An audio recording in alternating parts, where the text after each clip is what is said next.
जवाब देने को भी तैयार हैं। मैं माननीय मंत्री जी से आग्रह करूँ। दादा मुझे बोलने के कहा है।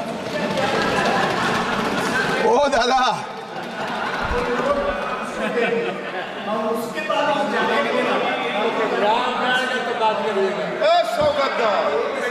स्वागत बैठ जाइए, प्लीज बैठ जाइए। माननीय गृह मंत्री प्लीज प्लीज प्लीज। मैंने उनको हिंदी में बोलने के लिए कहा दादा, प्लीज प्लीज, और कुछ नहीं कहा है। Please please please please.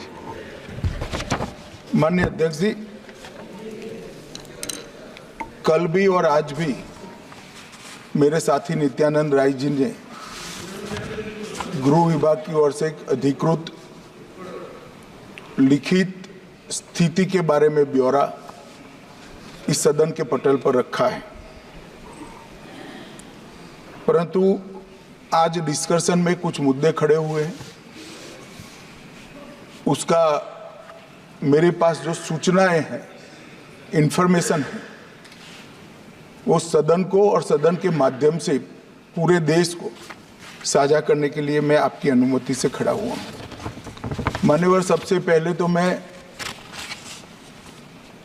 ये दुखद आपदा में जिन जिन लोगों ने अपने स्वजन गंवाए हैं, जो लोग अभी लापता है, जबरदस्त ट्रॉमा में जी रहे हैं, और जो इंजर्ड हुए हैं, वो सभी के प्रति मैं हृदय से मेरी संवेदना व्यक्त करना चाहता हूं।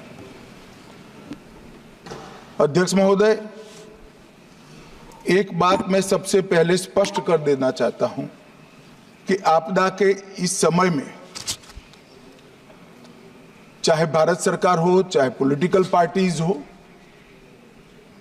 समय है केरल की सरकार और केरल की जनता और विशेषकर वायनाड के लोगों के साथ चट्टान की तरह खड़ा रहने का, और इसमें नरेंद्र मोदी सरकार कटिबद्ध है। और मैं इस सदन के माध्यम से केरल की जनता और वायनाड की जनता से कहना चाहता हूं कि हर संभव मदद और हर संभव प्रयास भारत सरकार की ओर से बचाने के लिए, रिलीफ के लिए और रिहेबिलिटेशन के लिए किया जाएगा। मान्यवर, जब वेणुगोपाल जी ने बात शुरू की तब मेरा राज्यसभा में कोटेशन था, वो यहाँ रखा उन्होंने कोट कहा कि मैंने राज्यसभा में ऐसा कहा। फिर उन्होंने कहा अर्ली वार्निंग सिस्टम इस देश में होनी चाहिए। मैं सिर्फ आपके माध्यम से पूरे देश की जनता को बताना चाहता हूं, इस देश में दुनिया के सबसे आधुनिक अर्ली वार्निंग सिस्टम यहां स्थापित किए गए हैं 2014 के बाद। मान्यवर, दुनिया में बहुत कम देश है जो 7 दिन पहले आपदा का आकलन सार्वजनिक करते हैं, पूर्वानुमान सार्वजनिक करते हैं। भारत वो चंद 4-5 देशों में है जो 7 दिन के पहले पूर्वानुमान साझा करता है।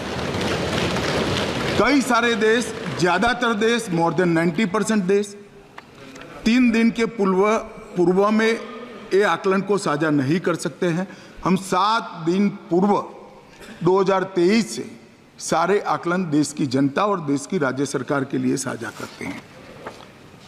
साइक्लोन का भी अर्ली वार्निंग सिस्टम है, कोल्ड वेव का भी है, हीट वेव का भी है, बिजली का भी है, सुनामी का भी है, अर्थक्वेक का भी जितनी पॉसिबिलिटी है उतना है, फ्लड्स का है, भूस्खलन का है।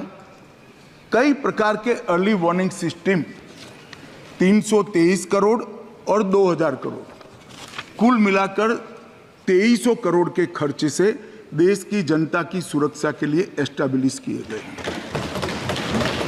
फिर बशीर साहब ने कहा तो क्या हुआ?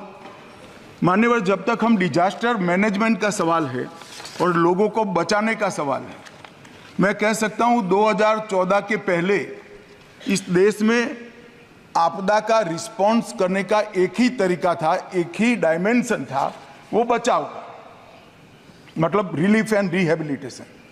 आपदा आने के बाद सबको मदद करो और पुनर्वसन करो। नरेंद्र मोदी आने के बाद, देश के प्रधानमंत्री बनने के बाद, इसमें बचाव का एंगल हुआ कि एडवांस में ही तैयारी ऐसे करो कि जिससे किसी की जान न जाए और जीरो कैजुअलिटी अप्रोच। मानवर पर्टिकुलर एक किस्से में हमने हर बृहस्पतिवार को हम अगले पखवाड़े का जो पॉसिबल, वो इतना सटीक नहीं होता है मगर पूर्वानुमान देते हैं।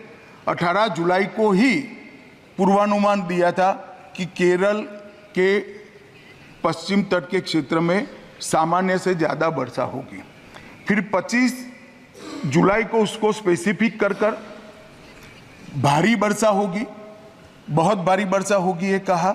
और फिर 23 जुलाई को अति भारी वर्षा होगी, 20 mm से ज़्यादा वर्षा होगी ये भी कहा, और इससे भी ज़्यादा हो सकती है।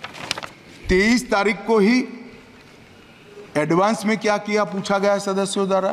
23 तारीख को ही हमने 8 NDRF के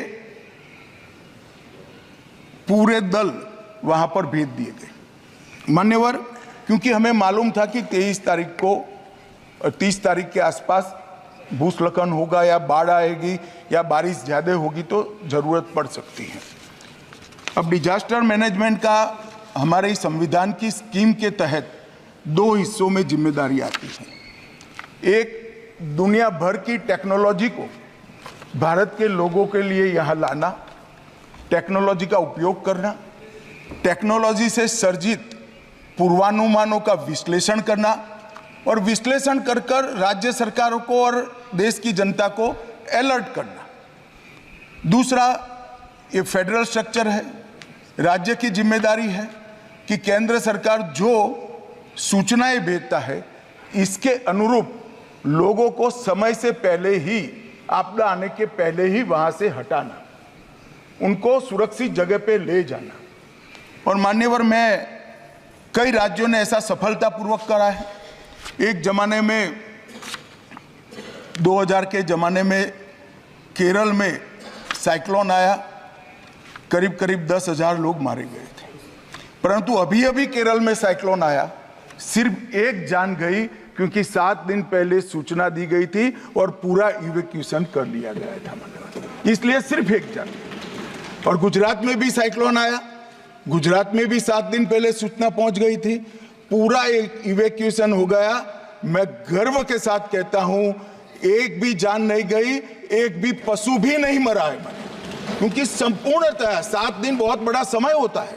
राज्य प्रशासन की जिम्मेदारी है किसको उठाए। मैं कोई किसी पे दोष मढ़ना नहीं चाहता, मैं ये प्रश्न खड़े कर रहे हैं और उनको ऐसा है कि केंद्र सरकार को घेर रहेंगे, इसलिए मैं थोड़ी स्पष्टता कर रहा हूं मान्यवर।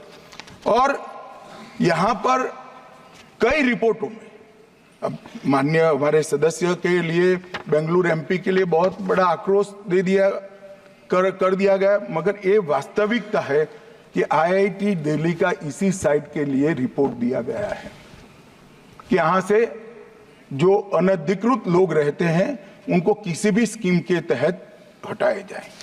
इसके बाद 2020 में भी रिपोर्ट दी गई कि इन लोगों को हटाना चाहिए। ये ज्यादा संभावना वाला बाढ़ की और भूस्खलन की ज्यादा संभावना, मगर नहीं हुआ।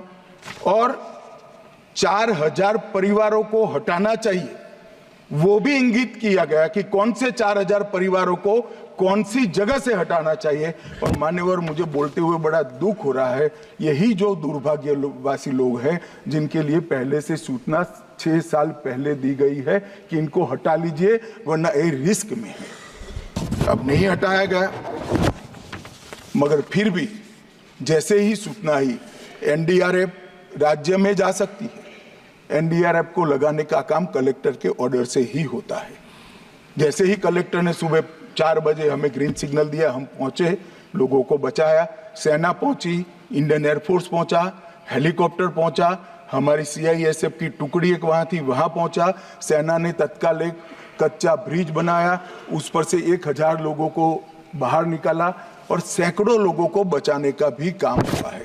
मगर कुछ दुर्भाग्यशाली लोग थे जिनको हम नहीं बचा पाए। इसका हम सबको नुकसान, हम सबको दर्द भी है, दुख भी है और नुकसान हमें झेलना पड़ा है, उनके परिवारों को भी झेलना पड़ा है। मान्यवर, मेरा एक ही अनुरोध है कि डिजास्टर मैनेजमेंट के मामले में सभी राज्य सरकारें जितनी भी योजनाएं 2014 के बाद बनी है, एक मैं बिल भी लेकर आने वाला हूं, इसी सत्र में लेकर आने वाला हूं, इसमें डिटेल में बताऊंगा। कृपया आप इसका अभ्यास करिए। इसकी अर्ली वार्निंग सिस्टम को, कभी कभार वो गलत भी हो सकता है, परंतु फिर भी किसी को हटाने में कोई नुकसान नहीं हटाया और बाढ़ आ गई या भूस्खलन हो गया तो मारे जाते हैं। इसको गंभीरता से लेना चाहिए और स्फूर्ति के साथ इसको करना चाहिए। जहां तक स्फूर्ति का सवाल है, भारत सरकार ने बचाव कार्य में कोई कसर नहीं छोड़ी है। हमारा हर वर्टिकल जो बचाव के लिए बना है, हर वर्टिकल आज वहां मौजूद है, दिन रात काम कर रहे हैं।